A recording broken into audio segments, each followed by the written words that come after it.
Well, welcome back, my friends. We almost end Module 1, but I want to give you a review of some terms and definitions before we close this. Now, also, I'm going to show you a little bit in time about how to use Excel to calculate the mean and the standard deviation, and actually set up a little thing to give you a z-score if you want to do that. Let's start with terms and definitions, and let's do a little bit of review.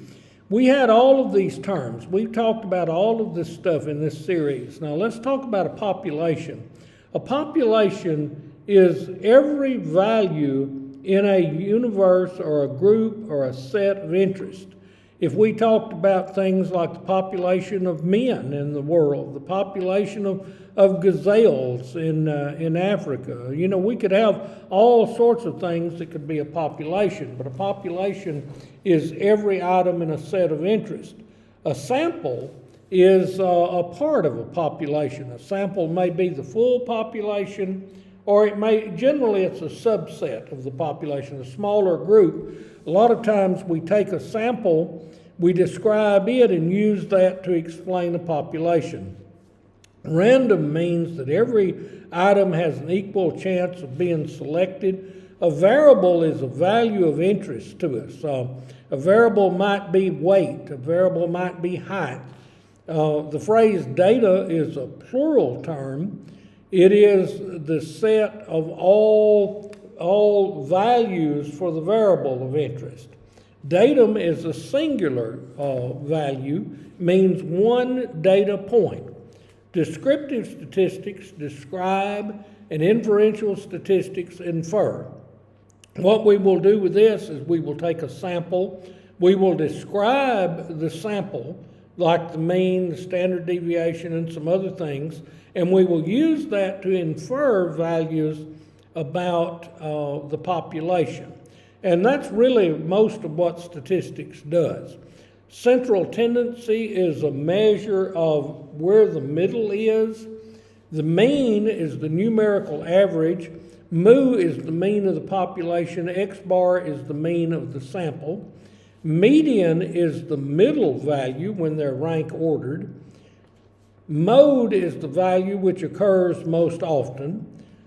Nominal data, or data which can be grouped, like male or female. Ordinal data, or data which can not only be grouped, but they can be ranked. Interval data, or data which have equal spaces in their rankings. And ratio data are the most powerful data because these data you're able to compare one to another.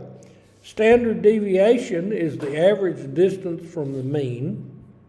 Sigma is the standard deviation of the population. S is the standard deviation of the sample. And variance is the square of the standard deviation. Sigma squared is the variance of the population. S squared is the variance of the sample. You will hear maybe even hear me say, well, this explains 60-something or 70% of the variance in the data set. Well, variance is a term that is an older term because it was really utilized a lot before you took the square root very easily, like with a calculator or a computer. They just left it squared and worked with it. But variance is an important term. There's variance in the data set. That means the data are scattered around the mean, and the variance is the squares of those distances.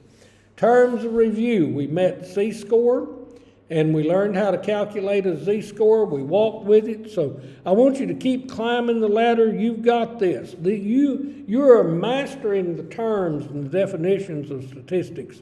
You now have a foundation for us to move forward and do great new things together.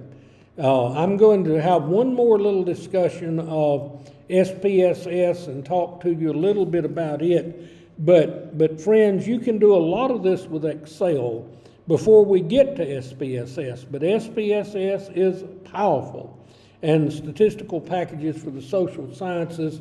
When you master SPSS, you have a workplace skill set that can help you. I won't make you buy it by any means, but You can, later on in this course, download it, and you get a trial version that'll run for a month, and that should be sufficient to get us through the ending of this class. You've got this. You can walk. This is not mathematics. This is statistics. This is fun.